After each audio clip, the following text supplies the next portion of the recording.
물은 기본적으로 농촌에서 전원주택을 지을 때는 물은 거의 한 90%가 관정을 해서 사용합니다. 왜냐하면 마을에 우물이 수도가 들어와 있지만 그 수도에서 내 집까지 끌어오는 비용은 내가 부담을 해야 돼요. 그러다 보니까 남의 땅을 거쳐올 수도 있는 거고 그러죠. 그리고 도로를 따라오려고 하면 마을 도로를 훼손해서 갖고 와야 되고 복잡해지니까 일반적으로 관정을 하는데, 관정은 40m 정도에서 나오면 해피해요. 그냥 그 정도면 그냥 한 200만 원대에서 해결이 됩니다, 물이. 근데 안 나오면 어떻게 해야 돼요? 더 깊이 들어가야 되겠죠. 다른 데서 파든가. 내 땅이 한 10,000평 된다 그러면 여기저기 뚫어갖고 그냥 파면 되는데, 남의 땅밖에 없다 그랬을 때는 내 땅 안에서 찾을 수가 없어요. 그러면 깊이 들어가면 어떻게 돼요? 뭐 100m 갈 수도 있고 200m 갈 수도 있고 이렇게 되겠죠. 그러면 그때 가면 이제 가격이 올라갑니다. 그러면 한 100m 정도 가면 한 1,000만 원 정도, 한 900에서 1,000만 원 줘야 되고, 뭐 하여튼 이렇게 해서 가격이 달라지고, 아예 내 땅에서 물을 못 찾는 경우, 아까하고 똑같이 다른 사람 땅 토지사용 승낙서를 받아서 그 사람 땅에다가 관정을 해서 물을 먹는 수밖에 없습니다. 아니면 개울물 퍼서 먹는 방법, 뭐 이게 하여튼, 그래서 물에 대해서 여러분들이 고민을 하셔야 되고, 집 짓기 전에는. 그 다음에 전기를 써야 되니까 전기 이제 끌어오는 방법 생각하셔야 되겠죠. 전기는 여러분들 이렇게 뭐 자료 보다 보면 200m까지는 공짜다 이런 얘기를 들으셨을 거예요. 그 200m 기준이 뭐냐면 직선거리로 200m가 아니고, 전봇대를 4개 서는 것은 한전에서 자기네들이 전기 장사하기 위해서 세워줍니다. 50m 간격으로 서요. 전봇대는 거의 50m 내외에서 서는데, 그러면 4개 서는 것까지니까 200m까지는 공짜로 갖다 주고, 그게 넘으면 1m마다 근 한 5만 원 정도씩 비용이 들어가요. 5만 원. 그러면 100m만 끌어와도 어떻게 돼요?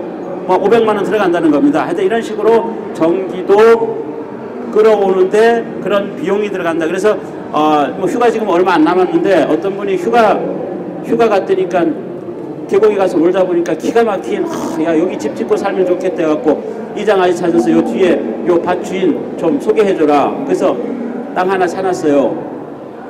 근데 나중에 가서 집 지려고 보니까 전기가 저 마을 입구에 있으니까 그거 끌어오는 비용이 땅값이 한 10배 정도 들어가더랍니다. 그래서 집을 못 짓는 경우가 의외로 많습니다. 그래서 전기를 끌어오는데 비용이 얼마나 들 것인가를 고민하셔야 된다는 겁니다. 똑같이 이것도 직선거리로 나눠보면 아까 얘기된 200m까지는 그냥 뭐 다 할 수도 있는데, 전봇대가 남의 집 마당에 설 수도 있을 거고 남의 집 논에서 설 수 있을 거고 이러면 어떻게 돼요? 그럼 뭐 피해 오다 보면 이제 꾸불꾸불 하다 보면 이제 문제가 생길, 그 길이가 엄청 길어질 수도 있다는 겁니다. 그런 거. 그리고 또 전화를 써야 될 거 아닙니까? 그래서 뭐 케이블 많은 뭐 시골 가면 올레 같은 거 이런 거 이제 그 TV 보려고 하면 KT를 많이 쓰게 돼 있어요. KT. 그러면 이것도 그냥 전기 전봇대에다가 그냥 매달아서 오면 간단하게 끝날 것 같은데 실제로 안 그래요. 전화 전봇대는 또 별도로 또 세웁니다. 그러다 보면 거기서 와갖고 자기네들이 설계해갖고 돈 또 달라 그래서 받아가고 이제 이런 경우가 있어요. 그래서 꼭 내가 살면서 필요한 기반시설을 하는데 문제가 없고, 그리고 돈이 얼마나 들어갈 것인가를 꼭 고민을 해보셔야 됩니다. 그게 도로 포장하는 거, 물, 전기, 전화, 그리고 또 하나는 뭐냐면 정화조. 그죠? 내가 집을 짓고 나서 물을 아무데나 막 뿌릴 수는 없잖아요. 그러면 정화조에서 걸러가지고 이걸 어디든가 보내줘야 돼요. 근데 옆집 마당으로 보낼 수도 없고 남의 집 밭으로도 보내면 욕먹을 거고, 그러니까 얘를 보내는 게 하천이나 국어로 보내주게 되어 있는데 그걸 보내는데 또 문제가 없는가를 고민하셔야 됩니다. 그래서 아까 제가 초기에 땅을 사서 집을 짓는 과정에서는 여러분들이 계획했던 것보다 꼭 돈이 더 많이 들어간다는 이유가 바로 이런 것들 때문에 돈이 더 들어가게 되어 있습니다. 뭐 땅 파다 보니까 땅 보니까 그냥 여기 그냥 까고 집 지면 될 줄 알았는데 뚜껑 열어보니까 안에 돌이 이만한 게 하나 있어요. 그럼 그것도 깨고 가야 되겠죠. 이런 식으로 이제 된다는 겁니다. 그래서 꼭 여러분들이 땅을 살 때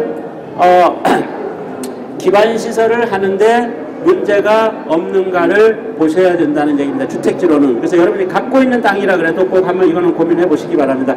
그 다음에 이제 혹시 내가 시골 가서 어느 마을에 가서 집을 짓는데 옆집 아저씨하고 트러블이 생길 수도 있고 앞집 아줌마하고 트러블이 생길 수 있겠죠. 저기 가서 터 닦다 보니까 아까 얘기했던 돌 나왔어요. 그러면 텅텅텅 깨다 보면 옆집 아저씨 소 기르고 있는데 소가 임신해갖고 지금 다음 달인데 이렇게 이제 해서 그러니까 트러블이 돼갖고 문제되는 경우도 있고 이제 그런 경우 생깁니다. 우리 집 앞으로 트럭이 왔다 갔다 자재 트럭이 왔다 갔다 하니까 먼지 난다고 얘기하는 경우도 있고 도로 깨진다고 얘기하는 경우도 있고 그래서 꼭 여러분들이 그런 민원적인 부분들에 대해서는 미리 생각을 하고 가셔야 됩니다. 그래서 일반적으로 땅을 사놓고는 농사지러 다닐 때는 마을에서 큰 얘기가 안 나옵니다. 근데 집을 지으려고 하다 보면 공사 트럭 들어들고 뭐 하다 보면 꼭 얘기가 나오게 돼 있어요. 그럴 때는 미리 이장 아저씨한테 가서 얘기를 하든 주민한 어떻게 해서 옆집 아저씨 뒷집 아저씨한테 얘기를 해서 이렇게 해서 집을 짓게 됩니다. 이렇게 좀 이야기를 하고 가시는 게 좋습니다. 그래서 민원에 대한 부분은 어떻게 할 것인가. 요게 여러분들 기본적으로 시골에서 주택지를 고를 때 미리 고민을 해보셔야 되는 거다. 인허가에 대한 부분 고민해 보셔야 되고 그리고 기반시설 하는 거 어떻게 할 것인가. 내가 집을 지을 수 있는 땅인지 아닌지 이런 것들에 대해서 좀 생각을 해보시라는 겁니다. 그러면 땅을 사서 집이 지어지는 과정, 시골에서는 어떤 과정을 일반적으로 거치는가 그거를 제가 좀 설명을 드릴게요. 여러분들이 땅을 사서 집을 짓는데 그 땅은 두 가지 종류로서 살 수가 있어요. 하나는 땅 사자마자 바로 집을 지어도 되는 땅이 하나 있습니다. 땅을 사갖고 아까 말씀드렸죠. 어떤 땅이에요?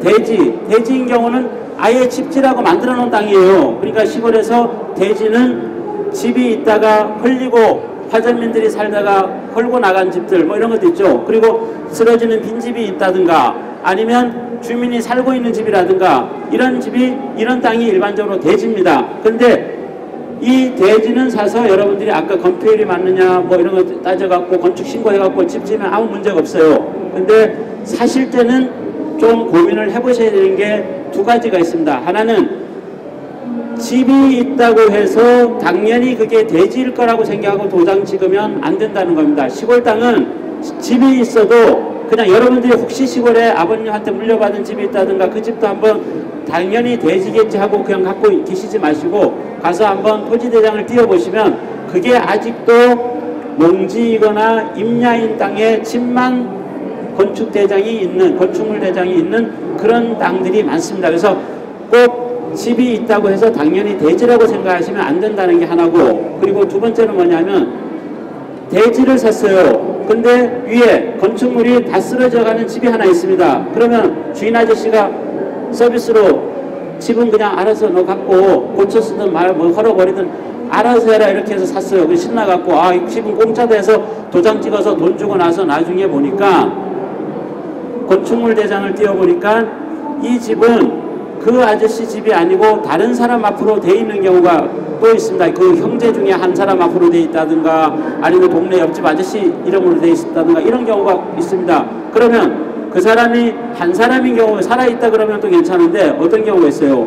돌아가신 경우도 있어요. 그러면 자식 10명에 손자 30명에 이렇게 되면 골아파지겠죠. 그래서 꼭 내가 땅을 샀는데 그게 건축물이 있을 때는 꼭 건축물 대장을 띄워보고 그 건축물이 허가가 나 있는 정상적인 건축물인지 또 소유주가 땅 주인하고 같은 사람인지 꼭 보시고 건축물에 대한 부분도 계약서에 이 건축물도 내가 사는 걸로 해갖고 계약서를 써놓아야지만 문제가 없다는 겁니다. 그게 안 됐을 때는 건축물을 다시 사야 되는 경우도 있다. 그래서 이 두 가지를 꼭 생각해 보셔야 됩니다. 그래서 이런 대지는 사갖고 헐어버리고 허가가 안 나온 거는 헐어버리고 이렇게 해서 거기다 집을 지으시면 문제가 없습니다.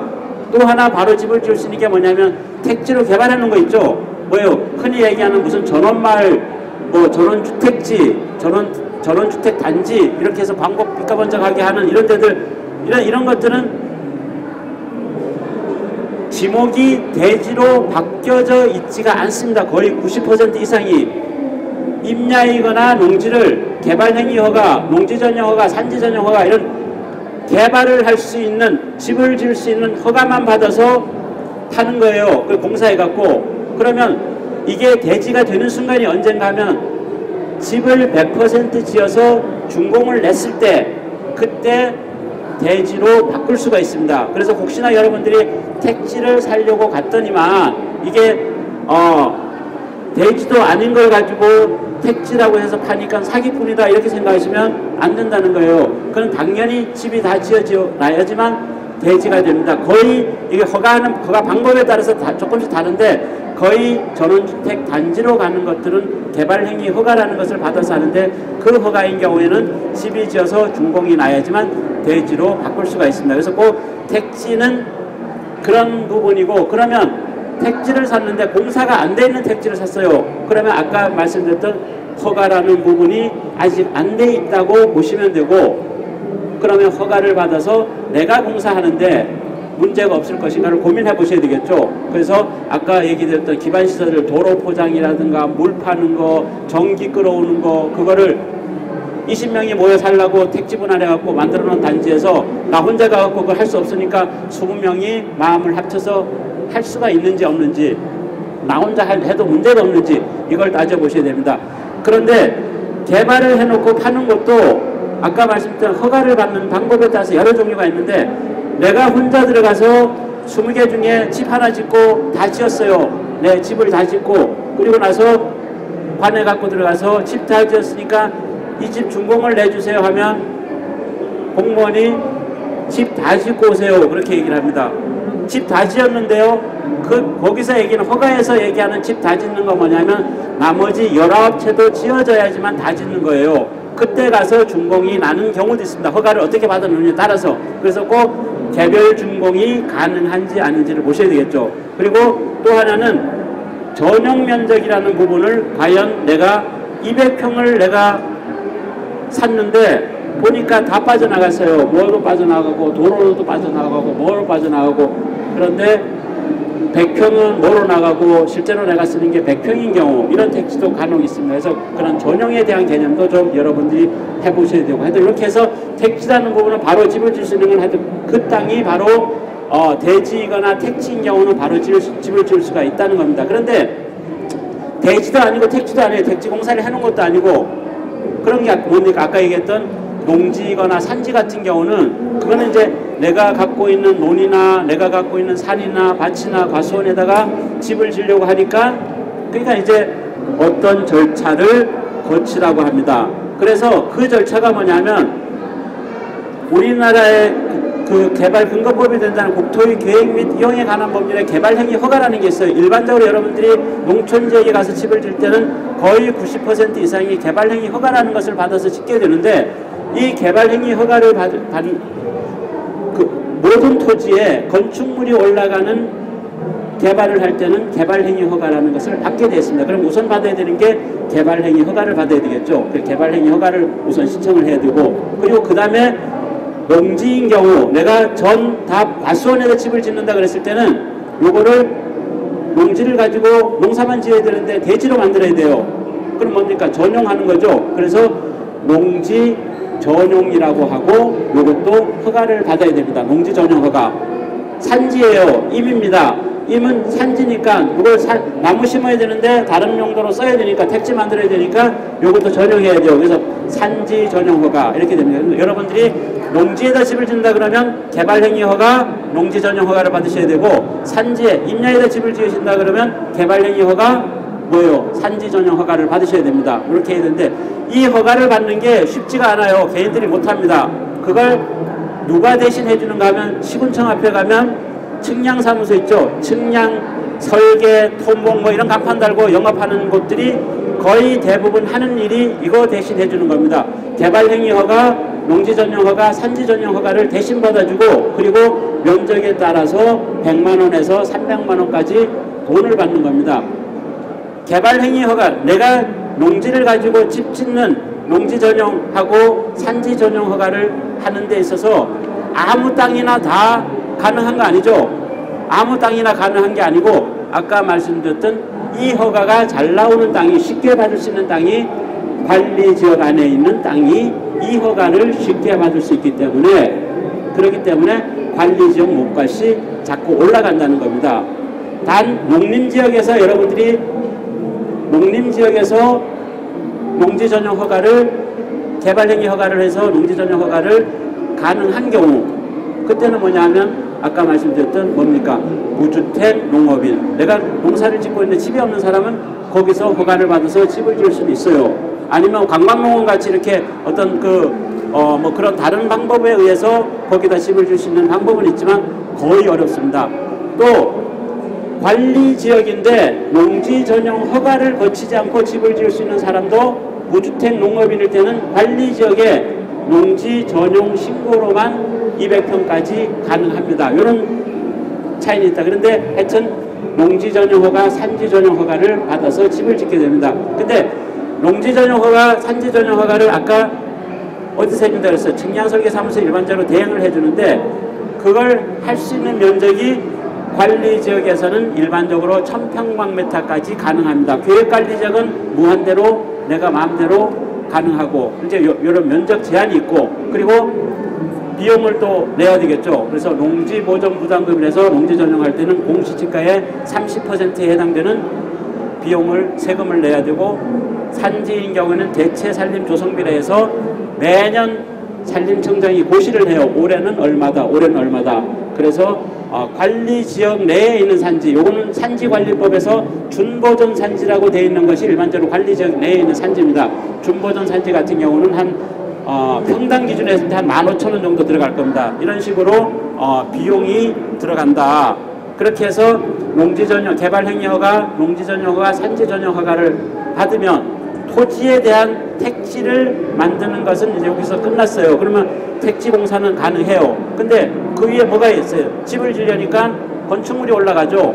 여기는 또 이제 건축법에서 또 얘기가 나옵니다. 건축법에서 집을 지으려고 하면 뭐 해야 돼요? 건축 신고를 하든가 건축 허가를 받아라 이제 이렇게 나오는 겁니다. 그래서 농어촌 지역에서 여러분들이 건축 허가를 받아서 집을 짓는 면적은 60평이 넘는 집입니다. 도시지역은 30평이죠. 60평이 넘는 집을 지을 때는 건축 허가를 받아야 돼요.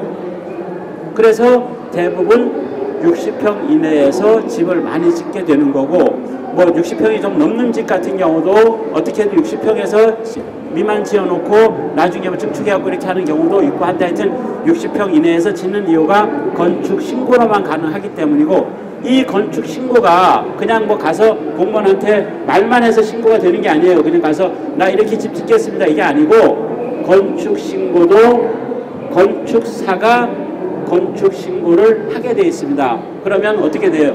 건축사 사무소를 또 거쳐가게 돼 있겠죠. 그래서 건축사 사무소에 가서 내가 도면을 다 그려서 이렇게 완벽하게 갖다 준다 그러면 이제 건축사가 그냥 그야말로 신고만 해줘요. 그 뭐라 그래요? 그냥 현장에서 도장값이라 그러죠. 도장값만 받고 그냥 신고해주면 몇십만 원에서 끝나는데 건축사가 다 이거 도면을 그려서 해야 된다 그러면 이제 또 몇백만 원이 또 들어가는 거예요. 하여튼 이렇게 해서 허가에 관련되어 있는 신고에 관련되어 있는 비용은 이거다. 그래서 건축허가 실제로 여러분들이 많이 그렇게 건축허가라 얘기하지만 실제로는 건축신고로 짓는 겁니다. 그래서 건축신고로 짓는 거고 허가를 받았을 때는 도면부터가 종류가 많아지고 감리라는 제도도 있어야 되고 또 집을 지으려면 또 정상적으로 주택 건축업 제대로 되어 있는 업체를 써야 되고 뭐 이런 복잡하니까 하여튼 건축 신고로만 짓는 규정 내에서 그 면적 내에서 많이 짓는다 이렇게 보시면 돼요. 그렇게 해서 이제 건축 신고하고 착공 신고하고 내가 거기다 뭐 수수깡집을 짓든 흙집을 짓든 이렇게 다 짓고 나면 그러면 이제 도면대로 짓고 나면 같은 살면 이제 사는 것만 남았어요. 근데 살려고 하니까 또 와서 또 제대로 지었냐 안 지었냐 또 보고하라 그럽니다. 그걸 가지고 사용 승인이라 그래요. 사용 승인을 맞고 들어가 살아야 돼요. 그러려 그러면 이제 내가 정상적으로 집을 다 지었다. 애초에 약속한 대로 이렇게 집을 지었다. 남의 땅에 넘어가지 않게 지었다. 면적도 이렇게 하고 구조도 이렇게 해서 제대로 소방 관련 이런 걸 다 하고 어쩌고저쩌고 해갖고 종화전을 이렇게 묶고 요 서류를 갖고 딱 가지고 가면 그러면 그때 가서 공무원이 나와보고 현장 확인해보고 도면대로 문제가 없을 때는 도장을 찍어줍니다. 이걸 뭐라 그래요? 준공이라 그러죠. 이렇게 준공이 나면 이 건축물이 건축물 대장이라고 해서 족보가 하나 생겨요. 얘는 언제 몇 년도에 누가 어떤 집으로 어떤 면적으로 어떤 평면으로 이렇게 집을 지었다. 요게 이제 하나 생깁니다. 그걸 근거로 해서 뭘 해요? 내 땅 개발행위 허가, 농지 전용 허가, 산지 전용 허가를 받아놓은 아직까지도 농지고 산지인 땅을 지적과에 가서 나 이렇게 다 집을 지었으니까 얘를 대지로 만들어 주세요. 그러면 그때 가서 이제 대지로 땅은 바뀌고 그리고 나서 뭘 해야 됩니까? 내 재산으로 등기를 해놔야 되겠죠. 그러면 이제 내 재산으로 등기를 하는 겁니다. 제일 처음에 하는 등기를 보존 등기라고 해요. 그래서 보존 등기를 하면 그러면 이제 집 짓는 거는 땅 사서 집 짓는 행위는 그렇게 해서 다 끝나는 거예요. 근데 여기서 보존 등기는 의무사항은 아닙니다. 혹시나 이제 여러분들이 집 짓고 나서 그냥 뭐 팔기도 싫고 물려주기도 싫고 아니면 은행에 가 신세지기도 싫고 뭐 이런다 그러면 그냥 등기 안 하고 사셔도 문제는 없습니다. 근데 하여튼 보존 등기는 의무사항은 아니다. 이렇게 보시면 돼요. 요게 땅을 사서 집이 지어지는 과정이에요. 이렇게 일반적으로 여러분들이 이 과정을 거쳐서 거의 집을 짓게 됩니다. 여러분들 농촌에 가시면 한 90%. 그래서 거기에 전문가 도움이 필요한 게 우선은 땅 살려 그러면 부동산 중개업자, 그 다음에 집 지으려고 하면 건축업자, 그 다음에 인허가 받으려고 하면 토지에 대한 부분은 측량 설계사무소, 그 다음에 또 건축 신고하려면 건축사 사무소, 이제 이런 사람들하고 같이 어울려서 집을 짓게 되고 그 과정에서 여러분들이 자칫 잘못해갖고 시행착오를 겪고 이러는 과정이 있다 보면 이제 돈이 좀 비용 발생이 좀 될 수가 있다 이런 이야기입니다.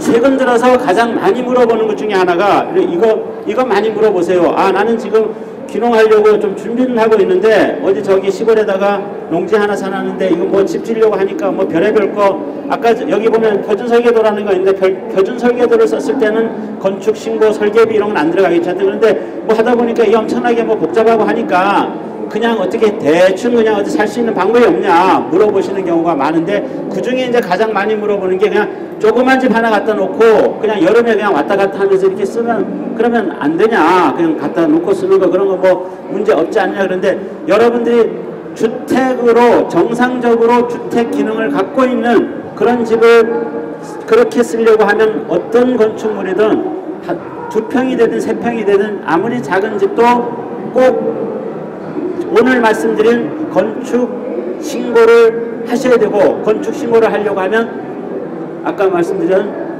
뭐예요? 토지부터가 전용을 받아놓은 거라든가 아니면 대지든가 이걸 이렇게 돼 있는 땅이라야만 가능하다. 그래서 꼭 여러분들이 건축 신고를 해서 준공을 내서 쓰셔야지만 문제가 없다. 이게 기본적인 겁니다. 그런데 농막이라는 기준이 있다. 이건 뭐냐면 여러분들이 농사를 짓고 있는데 창고가 하나 필요하니까 차트는 거기다 비료 싣고 농에 싣고 매 다닐 수 없잖아요. 그러니까 현장에다 창고를 하나 갖다 놓을 수가 있는데 이건 20평방미터 이하입니다. 그러니까 20평방미터까지의 창고를 갖다 놓을 수 있는데 요거는 농지 전용이든 산지 전용이든 아니면 아까 말씀드린 건축 신고든 다 필요가 없어요. 그냥 내가 가서 임시 건물로 그 면사무소에 가서 하나 갖다 놓겠습니다. 신고하고 그냥 갖다 놓고 쓰시면 됩니다. 이게 농막인데 이 농막은 지자체마다 관리하는 규정들이 자기네들 나름대로 이렇게 규정들이 있다 보니까 막 혼란스러웠어요. 그래서 어떤 곳에 가면 작년 같은 경우는만 해도 어떤 곳에 가면 컨테이너 박스만 갖다 놓으라는 데도 있고 어떤 곳에 가면 컨테이너 박스 갖다 놓으면 보기 싫으니까 뭐 좀 예쁜 걸 갖다 놓으라는 데도 있고 어떤 곳은 안에다가 싱크대 놓고 밥 해 먹어도 문제가 없는 데가 있고 뭐 하여튼 이렇게 헷갈렸는데 그러다 보니까 작년 말에 지금 뭐 농축산식품부 하여튼 여기서 농림부에서 정리를 해줬어요. 어디까지 정리를 해줬냐면 농막 안에도 가스시설, 전기시설, 수도시설은 가능하다 이렇게 이제 해줬어요. 그러니까 이제 이걸 이제 지역에서 밥 해 먹고 잠자고 하는 정도는 그냥 휴식 취하고 하는 정도는 가능하다고 지금은 보고 있습니다. 이것도 제 말은 정확하진 않아요. 하여튼 그렇게 보고 있는데 주택인가 아닌가의 기준, 주택은 아니니까 이게 주택인가 아닌가에 대한 기준은 내부에 화장실이 있어갖고 정화조를 묻어서 쓸 때는 그때는 이제 이때는 주택으로 보고 못 갖다 놓게 하죠. 대부분 일반적으로 그렇게 하고 있어요. 그래서 주택이 없는 시설들은 그렇게 갖다 놓고 쓰실 수 있다. 이게 농막입니다. 그래서 이렇게 해서 갖다 놓는데 근데 이렇게 작은 집을 하나를 갖다 놓고 쓸 때 아까 얘기대로 뭐 준공을 내서 쓰셔야 되는데 그게 아니고 농막을 갖다 놓든 하여튼 뭘 갖다 놓든 작은 집을 주문을 할 요즘 집지 않고 이거는 주문을 합니다. 공장 같은 거 많이 나오죠. 뭐 이렇게 해서 뭐 소형 이동식 주택, 뭐 주택 뭐 이렇게 해서 그냥 하는데 이거는 5톤 트럭이 실려가요. 거의 대부분. 그래서 여러분들이 주문을 하실 때는 얘가 우리 현장까지 오는데 문제가 없는가를 확인하셔야 돼요. 그때 이제 확인할 게 가장 큰 게 뭐냐 하면 폭이 3.2m를 넘으면 이동을 못 합니다. 1차선으로. 그래서 혹시나 모르고 그냥 우리 집 그러니까 뭐 3m 정도 하고 이렇게 해서 하시면 여러분들 제작해 놓으면 헬기로 이동하는 수밖에 없어요. 하여튼 이런 게 하나 있고 그리고 또 하나는 뭐냐면 이동하는 과정에서 뭐 걸리는 게 있겠죠. 뭐 나무도 걸릴 수가 있고 뭐 전부 전혀 예상하지 못했는데 전부 전기줄이 걸릴 수도 있고 뭐도 걸릴 수도 있고 꼭 그런 걸 미리 보시고 우리 현장에서 거기서 오는데 문제가 없는가. 현장에서 지으시면 문제가 없는가. 그러면 비용이 많이 드니까 일단 그렇게 주문을 했었는데 하여튼 그런 게 있습니다. 그리고 또 하나는 뭐냐면 내가 시골에 집을 하나 아버지 집을 하나 물려받은 게 있고 아니면 뭐 옛날에 어디 빈집을 하나 사놨는데 쓰러지는 집이라서 대충 수리해서 지금 쓰고 있어요. 그런데 너무 불편하니까 재래식 화장실에다 그러니까 마당도 넓고 한데 이 조그만 집 이거 하나 그냥 사서 한 7평 정도 한 2천만 원 정도 내외에 삽니다. 그러면 갖다가 마당에 갖다 놓고 집으로 쓰면 안 되냐. 그럼 마당이 넓으니까 그 문제 없지 않느냐 이렇게 얘기하시는데 그것도 주택으로 쓰시려면 정상적으로 증축 신고를 하셔야 됩니다. 그러면 건축사 사무소가 도면 그려갖고 증축 신고를 해야 되는데 이때 보셔야 되는 게 뭐냐면 주문해 놓고 나서 증축 신고도 안 되는 경우가 있어요. 그게 건폐율이 모자라는 경우가 있다. 내가 대지에 이미 아까 계획관리지역은 건폐율이 40%라 그랬죠. 아니면 생산관리지역, 보존관리지역 안에 있는 땅은 20%예요. 내가 100평 대지에 이미 20평 건축물이 앉혀져 있어요. 그러면 아무리 마당이 넓다 그래도 갖다 놓을 자리가 없는 겁니다. 그래서 그런 건폐율 규정이 안 맞는 경우에는 아무리 갖다 놓고 싶어도 못 갖다 놓는다. 방법은 하나 있습니다. 지붕 위에다 갖다 놓는데요. 용적률 개념이기 때문에. 그래서 그게 안 된다 그랬을 때는 마당에 갖다 놓을 수가 없고 그거는 불법 건축물이 될 수밖에 없습니다. 그러면 이제 이동식으로 그야말로 뭐 화장실도 없이 그냥 갖다 놨다가 창고로 갖다 놨다가 이거 금방 가져갈 겁니다 이러고 쓰다가 공무원 오면 다시 뒷밭에 옮겨놨다가 가면 다시 마당에 갖다 놓고 쓰고 이렇게 쓰시면 되겠죠. 근데 그게 힘드니까 정상적으로 증축신고를 해서 쓰셔야 되는데 그때는 꼭 건폐율 규정이 맞는지 남아있는지에 대한 부분을 보셔야 된다는 겁니다. 이게 요즘 그런 그 소형 뭐 이동식 주택 그런 관심이 많으셔갖고 가장 많이 여쭤보는 거라서 제가 이제 좀 정리를 해드린 거고요. 집 많습니다. 집 많은데 가장 많이 지어지는 집이 목구조 주택이다. 경량 목구조 주택이라는 걸 많이 짓고 요거는 쇠로 바뀌었을 때는 스틸하우스라고 하는 목조주택 스틸하우스를 하는 구조가 이렇게 생겨 먹었고 그리고 안에 단열재 넣고 외부에 OSB 합판 내부에 석고보드 여기에 도배를 하든 페인트를 하든 그래서 마감을 해서 쓰는 거 그리고 외부는 뭐예요? 방수 시트 붙이고 그리고 여기에 마감하면 되는데 대부분 요걸 나무라고 아는데 나무가 아니고 시멘트 사이딩입니다. 시멘트예요. 시멘트 보드 근데 나무결 같이 이렇게 다 돼 있는데 실제로 시멘트입니다.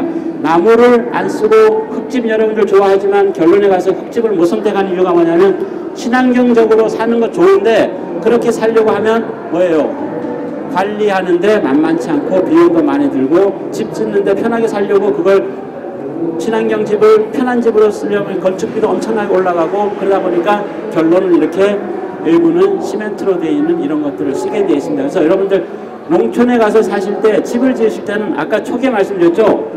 큰 집 고민을 자식들 생각해서 자식들 방 다 만들어서 50평 60평 만들었다 망하는 경우가 많고 그리고 두 번째로는 친환경 어쩌고 저쩌고 하다가 경관 본다고 무슨 창 크게 내고 어쩌고 저쩌고 하다가 망하는 경우가 많습니다. 시골에서는 편한 집이 가장 좋아요. 여러분들 그래서 경제적으로 관리가 가능한 집. 그럼 경제적으로 관리하면 뭐예요? 관리하는데 비용이 많이 들지 않아야 되는데 가장 많이 안 드는 경제적으로 가장 부담되는 집이 겨울철 난방비입니다. 난방비를 줄일 수 있는 집. 그러려면 남한강 보려고 그냥 거실창을 그냥 했다가는 다 망한다는 얘기예요. 그래서 그린홈 이런 이야기 많이 하죠. 에너지 제로 하우스, 패시브 하우스 이렇게 에너지를 줄이는 집을 많이 쓴다. 그러다 보니까 에너지 줄이려고 그러다 보니까 열을 가둬놔야 돼요. 그래서 벽 두께 두껍고 창 개수 줄이고 창 크기 줄이고 그리고 뾰족 지붕 막 올라갔다 내려갔다는 지붕 이거 다 없애고 그냥 밋밋하게 가고 이런 식으로 해서 경제적인 집 짓기로 가는 경우가 많다는 겁니다. 그래서 이런 집에 대한 부분이고 제가 지금 시간 딱 끝났는데 혹시 뭐 질문 있으시면 뭐 전화번호 있으니까 말씀하시고요. 여기서 질문 있으시면 혹시 뭐 이야기를 하시면 제가 답변을 해드리도록 하겠습니다. 이 1시간이다 보니까 저도 허겁지겁 그냥 이렇게 이야기를 드렸는데 없으세요? 시끄러우신데 들으시느라고 고생 많으셨습니다. 마치도록 할게요.